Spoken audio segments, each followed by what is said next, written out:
Pois, seja bem-vindo ao Doxa e Episteme. No episódio de hoje analisaremos um desenho extraordinário, Vida de Inseto, sobre a perspectiva filosófica de Karl Marx. Mas antes de mais nada, é preciso saber um pouco mais sobre este que foi, e é, com certeza, o maior pesadelo dos capitalistas, Karl Marx. Em 2005, a BBC fez uma pesquisa para saber entre seus ouvintes qual foi o filósofo mais importante da história. Karl Marx foi eleito com a maioria dos votos. O autor de O Capital pode ter perdido espaço no leste europeu, e o seu nome pode ter desaparecido das praças e ruas, mas seu prestígio parece ter sobrevivido à queda do Muro de Berlim.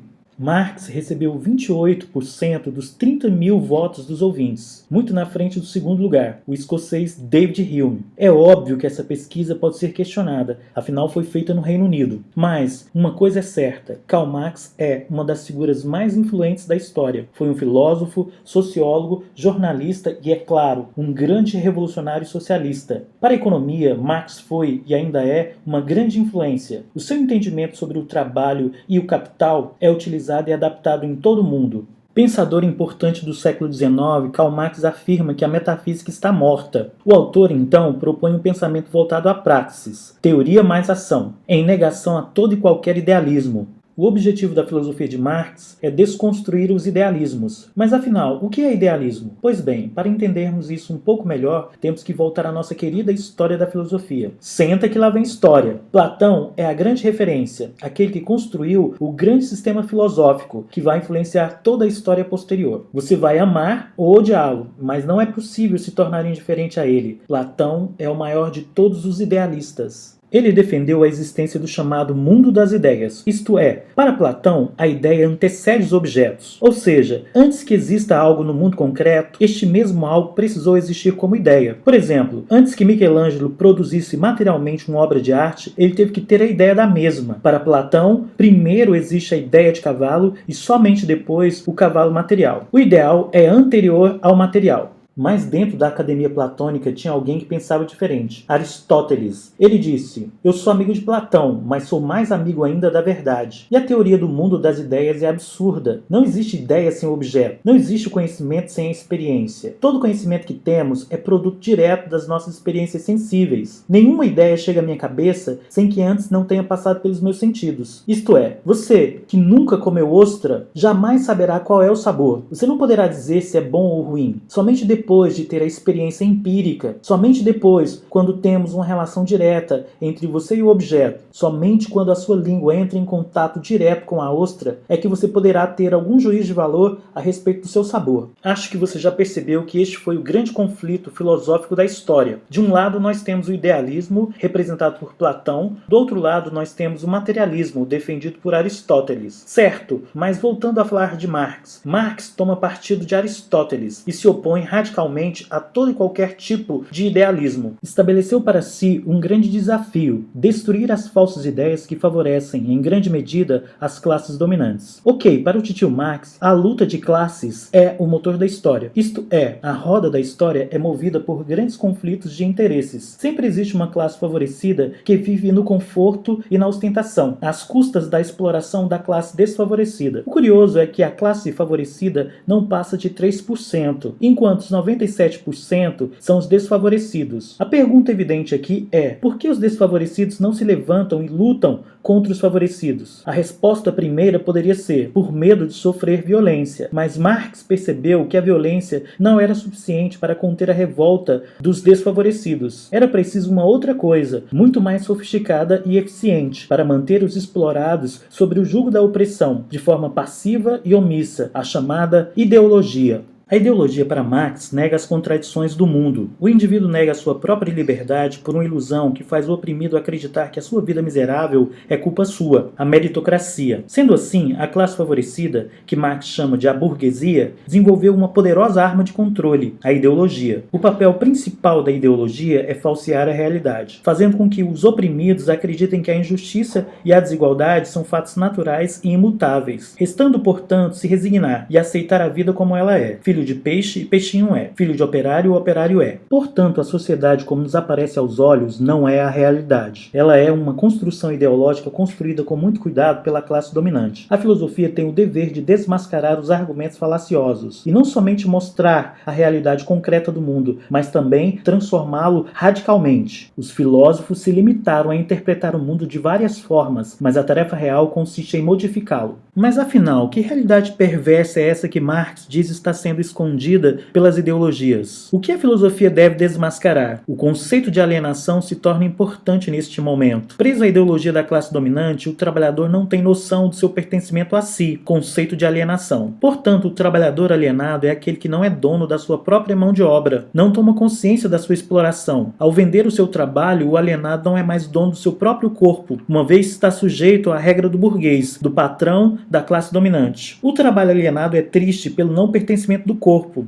e não reflexivo, uma vez que é escondido pelas ideologias dominantes. Sabendo da necessidade da classe dominante em estabelecer através das ideologias o trabalho alienado, é importante que o ser social perceba a divisão básica. Para Marx, a sociedade se divide em dois grupos: os burgueses, donos dos meios de produção, e o proletário, dono da força de trabalho. Logo na primeira página de O Capital, Marx diz: o trabalho é uma maldição, e o que é pior, uma maldição divina. O homem foi condenado ao trabalho logo depois que foi expulso do paraíso. Deus disse: ganharás o pão com o suor do teu rosto. Contudo, Marx adverte que infelizmente essa condenação de Deus não foi estendida a todos, porque existem homens que ganham o pão, e muito mais que o pão, não com o suor do próprio rosto, mas com o suor do rosto dos outros. Essa relação entre burguês e proletário gera o que Marx chama de mais-valia. O burguês, dono dos meios de produção, contrata o proletário que não tem nada a oferecer a não ser sua força de trabalho para desenvolver uma atividade. Mas ao final, o trabalho produzido pelo proletário não lhe pertence, ficando o burguês com 90% do valor produzido pelo proletário. Essa é a essência do capitalismo, a exploração da classe trabalhadora. Exemplo: se ao vender seu trabalho o proletário produz para o burguês um total de R$100, o burguês lhe paga R$5 para executar tal tarefa. O burguês está gerando o que Marx chama de mais-valia. A mais-valia é, portanto, a diferença entre o que o burguês recebe da exploração do trabalho e o que o proletário recebe. No exemplo dado acima, o valor real do trabalho do proletário é R$100, mas o trabalhador recebe apenas 5, tendo o burguês ganhado R$95 de mais-valia.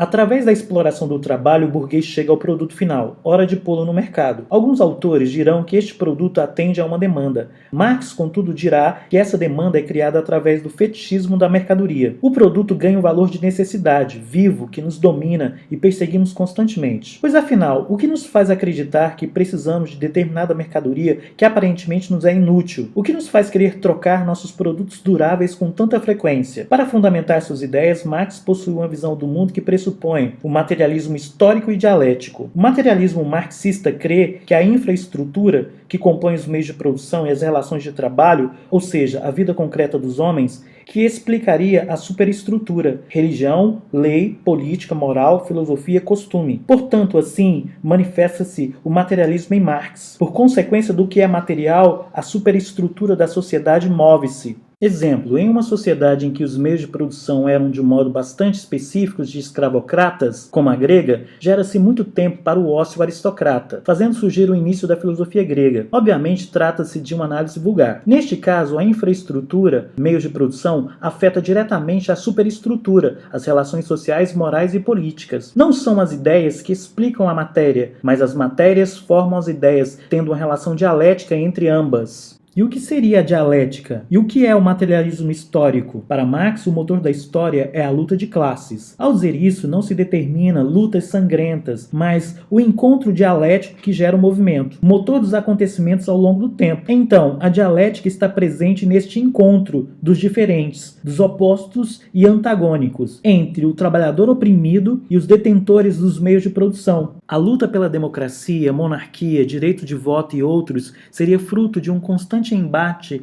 entre as classes que proporciona o movimento do motor da história. A partir da dialética presente na luta de classes, a história se movimenta. Karl Marx, em seu Manifesto Comunista, a todo instante faz questão de afirmar que a burguesia foi uma classe revolucionária, que fez do capitalismo um processo importante de mudança histórica, uma vez que acelerou os meios de produção e modificou as relações de trabalho anteriores. Contudo, esse novo modelo é problemático, como já foi dito anteriormente. É da natureza do capitalismo a criação de desigualdades. Sem a mais-valia, não há sistema capitalista. Dito de outra forma, a desigualdade é a essência do capitalismo. Nessa sociedade desigual, há a coisificação das relações sociais. O trabalhador é induzido a um mundo competitivo, onde o outro já não é visto como tal. O estímulo à competitividade é introduzido através de um conceito romântico, como sendo algo positivo, uma vez que o embate proporcionado pela competição criaria o movimento. Por fim, no pensamento marxista, a história tem papel fundamental. Uma sociedade que não conhece a sua história não é capaz de transformá-la. Portanto, o homem que não conhece a história acredita que o mundo sempre foi assim, não questionando por que é assim. Em uma sociedade melhor, o homem deteria conhecimento profundo a respeito do processo histórico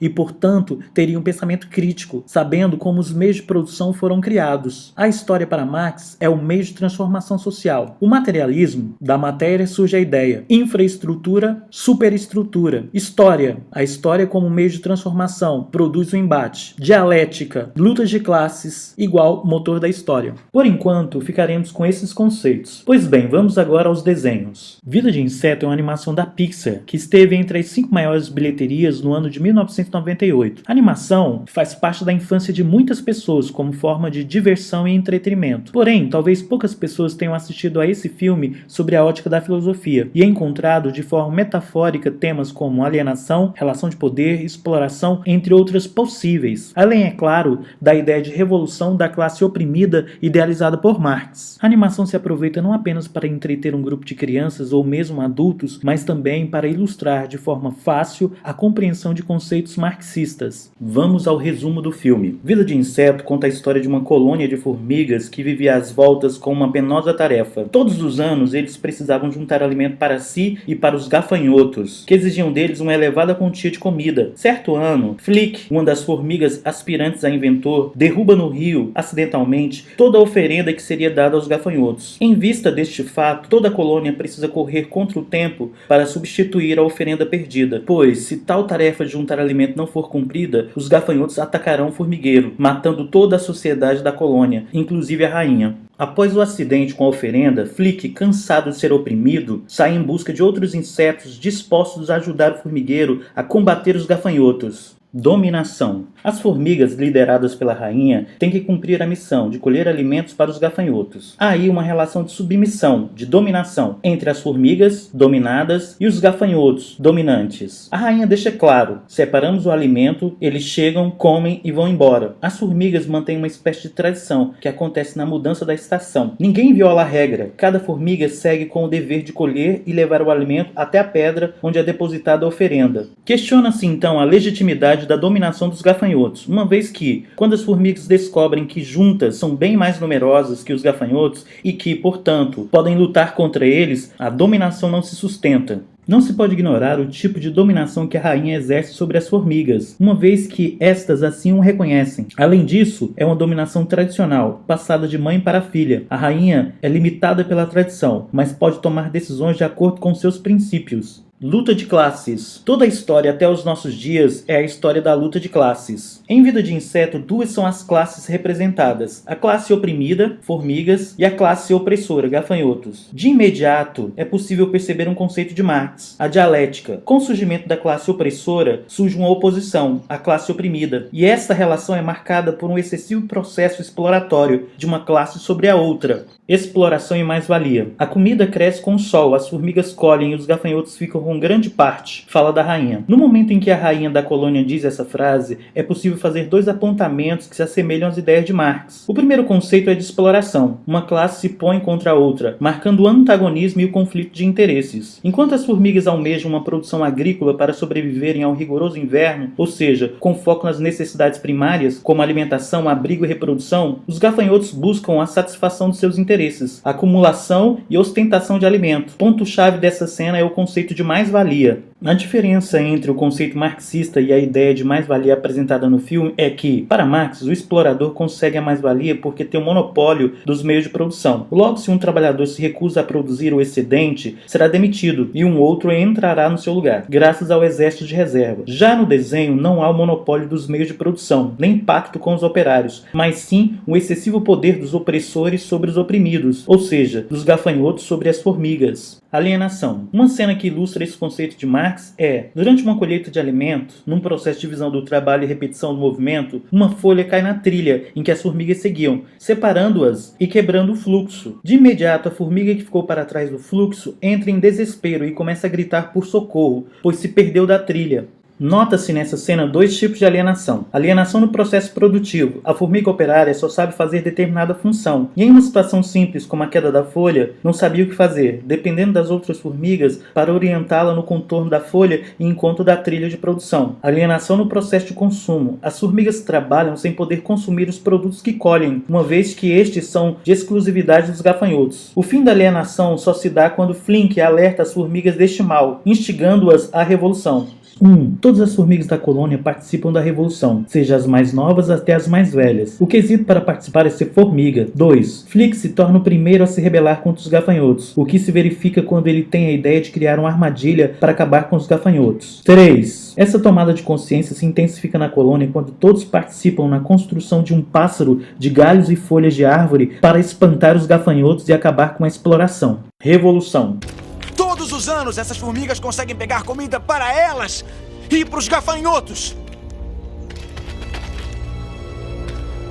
Então, qual é a espécie mais fraca? Nessa passagem do filme, inicia-se a revolução. Todas as formigas se opõem contra os gafanhotos. A briga se dá de forma física e não intelectual. Os gafanhotos são derrotados e expulsos, e o poder deles sobre as formigas é extinguido. Inicia-se dessa forma o socialismo na colônia das formigas. São suas características: tomada de poder pelos oprimidos, formigas versus gafanhotos, o controle estatal pela rainha da colônia, a extinção das classes, divisão igual de renda, produtos e produção para a subsistência, colheita como alimento. Finalmente, de acordo com Marx, observa-se que a tomada de consciência faz toda a diferença. A contradição e a exploração mostram como os indivíduos, formigas, se relacionavam dentro da sociedade e como se deu a ruptura do grupo com aquilo que não os deixava evoluir.